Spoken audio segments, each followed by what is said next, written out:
Hi everybody, I'm Shantell and I am here to discuss the top 5 fragrances that I consider to be the most feminine and beautiful in my collection. So if you are interested in that and you want to hear what I have to say about this, stay tuned. Come on and freak me, baby. Freak me, baby. Sugar, I want some of your affection. Come on and freak me, baby. Okay, so when I am thinking about femininity and I'm thinking about things that make me feel feminine or fragrances that makes me feel feminine, I think it's important for me to define feminine or femininity as it pertains to fragrance and as it pertains to life for me. I think we've noticed over the past few years that a lot of individuals, women and men, mainly of younger ages, are becoming more interested in the topic of femininity and also coming into their womanhood. And I think this is a wonderful thing. However, there's very strong opinions on either side of the coin. One of the things that I do want to make clear as I define femininity is there are certain aspects of it that is very important for me that I need to go into right before I jump into this video. First things first, the way that I define it is when I am feeling clean, comfortable, confident, and competent. And I'm also feeling pretty at my best self. For me, it's not necessarily indicative of the things that I have. The first key for defining femininity to me is to state that for me, femininity is not defined by what you have and who you have. It is not defined by the absence or the presence of someone or something.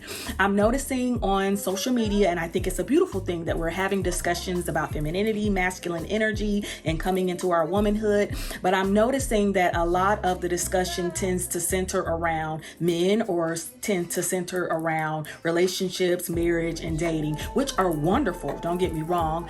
Femininity and relationships, marriage, and dating, those two often coexist very well together, but they're not comorbid. Just because you have one does not mean that you have the other. It is also not dependent on the cost of a fragrance or how much a fragrance is worth or how many fragrances that I have. Again, I'm noticing on social media, I think it's wonderful that we have this trend of luxury or seeing Black women in luxury, and it's just wonderful to see. However, that does not define femininity.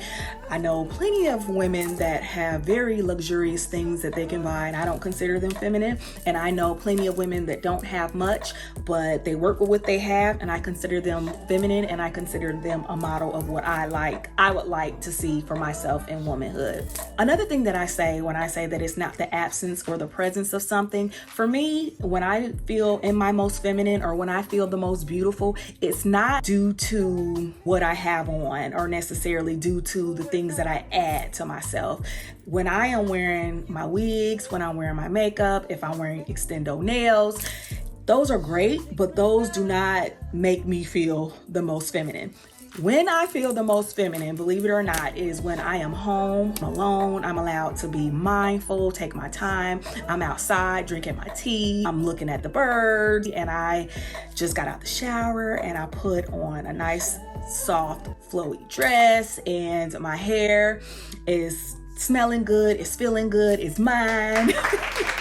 That's kind of the vibe that I feel like I was given today. So I said, let's go ahead and knock this video out while I'm feeling that vibe. So let's go ahead and jump into the fragrances. These fragrances are not listed in any particular order, but I am gonna, save the best one for last. The first one that I have, I actually ran out of the perfume and I need to buy some more, but I have the body mist. It is Victoria's Secret's Heavenly. If you're familiar, Heavenly is one of those scents that it has been around for a very, very long time.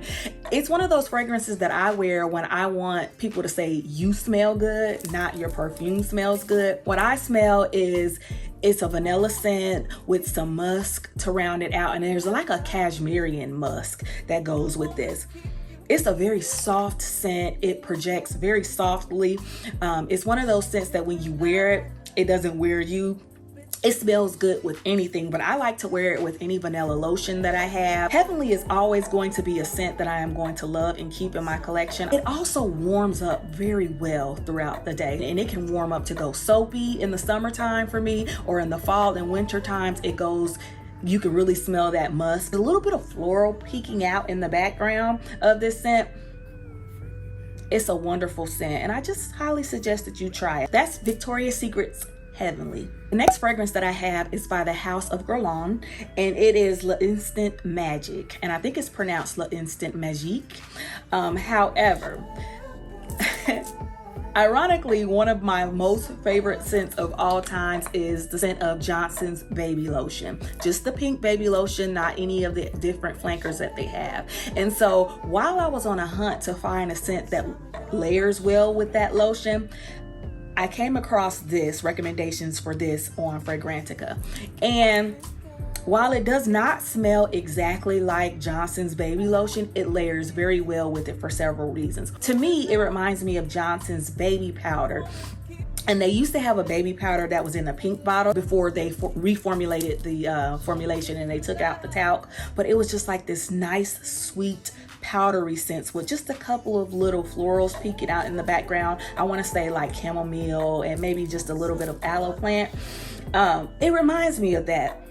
I tend to wear this when I am just sitting around the house and maybe I'm wearing some athleisure, or I'm not going anywhere of importance. I would wear this to work. I have no problems wearing this to work. So when I wear it, I like to layer it. I know I'm a grown woman wearing Johnson's baby lotion, but when I wear it, I like to layer it with Johnson's baby lotion and maybe dust on some of the baby powder when I'm just sitting at home. This is Guerlain's L'Instant Magic. The next scent that I have is Tocca's Julieta. I think I mentioned this before, and I have this in so many different forms. I have this, I have the roll-on, I have the lotion. One of the themes that you will notice about this whole video is a lot of the fragrances that I have, it either reminds me of something in my childhood or it reminds me of my grandmother's house. I would spend the summers with my grandmother, and one of the things that she used to keep in her bathroom was Caress bar soap. She kept Caress bar soap, and she also kept Dial bar soap, excuse me. I tend to associate a lot of fragrances that I love with her, or those summers that I spent with her. And Tocca Julieta, I found this while I was trying to research something that smells like Caress soap. Caress soap, the notes in that is, I want to say pink jasmine and peach. With this is an apple blossom scent. However, the essence of the Caress soap is still there with this. It's a fresh, clean, pretty scent. It smells like you just bathed with the Caress soap and you just got out of the shower and you dried off and you put on an apple blossom lotion. That's how it smells. And it's really inexpensive too. I believe you can get the Tocca bottles from Sephora for about $60. I will wear it in all occasions. This is also something that wears well in the wintertime as well, even though it is a fresh scent. The reason why it wears well in the wintertime is because that apple blossom and a little bit of those clean florals, they come up and they rise up off your skin, and you smell it in that frigid air, and it just smells really, really good. I love this scent. I am never ever going to not have this scent. It just smells like, when I think about womanhood and I think about raising children and I think about femininity and cleanliness and comfort, this nails it. This is Tocca's Julieta. Okay, so I know that I said that I was not ranking these, and I'm not going to say which one is my favorite or anything like that, but I kind of lied. So the next fragrance is from the house of Maison Francis Kurkdijan, and this is Feminine Pluriel. Now, I'm just going to go ahead and abbreviate this house by MFK because this is a tongue twister to continue to say over and over, and I'm going to abbreviate this fragrance as FP. This particular scent is one of the scents that is kind of slept on, if I could just say so myself. Now, this one is a rose scent. If you know me, you know I do not like rose, but this scent here single-handedly allowed me to just start buying rose scents because it is not a very strong or intense or a pungent rose. There are some roses that are very bitter, and a lot of perfumers love to pair rose with rhubarb, which ooh, it makes my skin crawl. I absolutely do not like it. So to smell this rose scent, and I was like, ooh, this is really, really nice. It's not a very complex rose scent, so it doesn't have like 1,000 different ingredients with it, but it does have some of the common floral scents like jasmine, and I believe it also has some vetiver in it. I believe it also has some iris in it as well.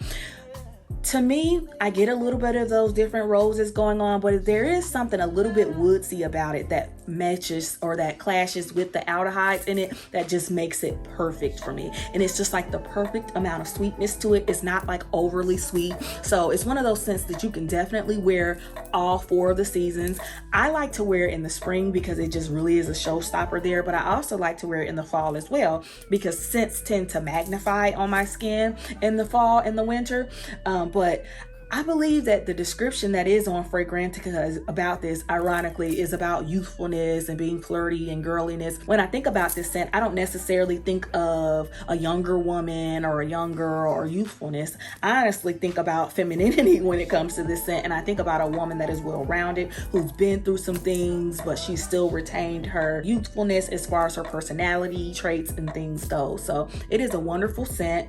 I highly suggest that you sniff this. This is MFK's Feminine Pluriel. The next one that I have is Versace's Crystal Noir. I also don't believe that social media gives this scent its flowers. This scent is different in comparison to the other ones that I just talked about because this one is more of a dark and a mysterious one. When I spray this scent or when I smell this scent, the first thing that jumps out to me is coconut. Another thing that comes out in this scent is the gardenia. Coconut really plays well with gardenia. And when I think about coconut, you think about the summertime. So you can wear this in the summertime and you can wear this in the winter and the fall as well. As far as the summertime goes, one thing that I found is that if you tend to spray this too much, I kind of get a little bug spray vibes to me. The scent itself is just a very tropical scent, and I wouldn't necessarily describe it as fresh either. I would say it's more of a sensual tropical scent. You're on vacation, you go to Dubai, this is the perfect type of scent for that. I don't necessarily wear this when it's like super hot outside. I tend to wear it where it's like somewhere in the middle because when it's super hot, that coconut kind of gets lost on my skin, and then that frangipani and the gardenia kind of come out, and it can come a little prickly when you put those two together. But in the winter and the fall, that vanilla comes out and it's kind of creamy.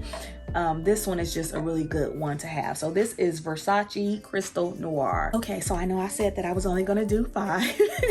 However, I think I'm just gonna throw in a couple of freebies in there as well. So these are some that are relatively newer scents. The other ones are scents that are very common. You can find them all over the place, but these are still pretty new, so you probably won't smell them on the next woman. The first freebie that I have is Jo Malone's Scarlet Poppy, and this is the cologne. They call it a cologne intense, but I don't find it to be any more intense from any of the other fragrances from the house of Jo Malone, but this is a fig scent.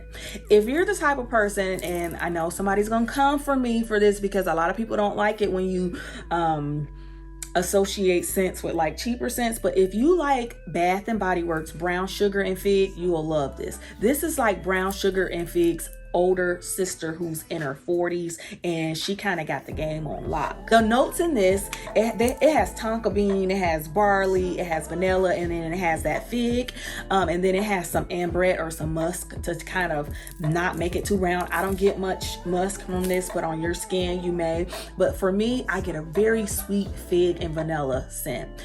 I love this scent, and I think that it's one of those perfumes to where it'll catch people off guard. They're smelling something, but it's not necessarily vanilla, and it's not fruity, and it's not very masculine at all, but it's just something that it smells very good. It's very feminine. Definitely sample this before you buy it, but it's just one of those scents that where I don't think you can go too wrong with it. It is kind of expensive. I think for the 1.7 fluid ounce bottle, I may have paid maybe $150 for it, and the lasting power isn't very well either. It lasts about 3 hours tops on you, but you can layer this on Jo Malone's website. They tend to give you recommendations as to how you can layer different scents.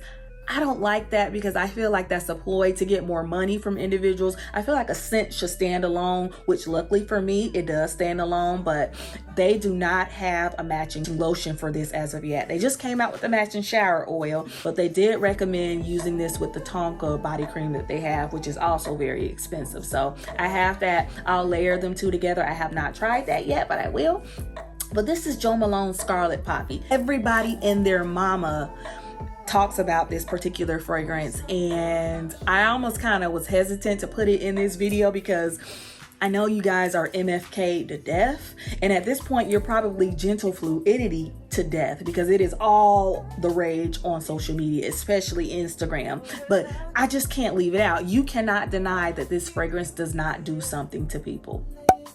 This is MFK's Gentle Fluidity, the gold version. They do have a silver version, which is more of a masculine scent. I don't really do masculine scents, so I was never even compelled to try it. Notes of vanilla, amber, musk, and I have my notes over here if you see me looking over here. Woodsy notes, juniper berries. When I spray it, I definitely smell those juniper berries. For me, juniper it comes off almost mint-like. It gives a little bit of pine vibes, if that makes sense. I know that's weird, but that's what I get upon the first blast, and then I smell a little bit of the vanilla, and then once that juniper berries kind of calm down, then I'm left with the amber, the musk, and the vanilla. It's one of those scents to where you can wear this if you're wearing athleisure, or if you are wearing a beautiful floral dress, or even if you're going to work and you work a 9 to 5, or you work corporate, which requires you to wear suits or some type of dresses. One of those scents to where it is very innocent. It's not going to offend anyone. So if someone were to walk up and down the aisle wearing this, you're not going to cough, or no one's going to sneeze or do anything like that, because it's just a very common and pleasant scent. And when I say common and pleasant, not a bad thing here. I think that is why this particular scent from this house is very popular, because one, you get the notoriety of the MFK brand, but you also get some of that commonality, or just like the very basics of what we like in perfumes. And when I say we, I'm just speaking about the average consumer. The average person is not a perfumer, so they just like to smell good. They just want to smell sweet, and they want other people to think that they smell good as well. I think that's what a lot of the hype around this fragrance is. It's not necessarily that it's the best smelling fragrance in the world. It's just that it's pleasant, and it's just that it's one of those scents it's not going to offend anyone. That's Maison France's Gentle Fluidity. Okay, so that is all that I have today. If you enjoyed this video, go ahead and like and subscribe. Otherwise, I will see you on the next video, and thank you so much for watching. Bye. For as I can